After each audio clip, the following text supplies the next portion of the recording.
கர்த்தருக்கு சோத்திரம். இன்றைய வேதவசனம் எரேமியா 33ஆம் அதிகாரம் 6ஆம் வசனம். இதோ நான் அவர்களுக்கு சௌக்கியமும் ஆரோக்கியமும் வரப்பண்ணி அவர்களை குணமாக்கி அவர்களுக்கு பரிபூர்ண சமாதானத்தையும் சத்தியத்தையும் வெளிப்படுத்துவேன். ஆமென். எரேமியா 33ஆம் அதிகாரம் 6ஆம் வசனம்.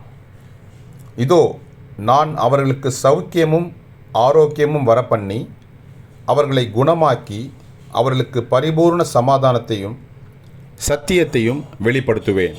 ஆமென். எரேமியா 33:6. கர்த்தர் உங்களை ஆசீர்வதிப்பாராக, உங்களோடு கூட இருப்பாராக. ஆமென்.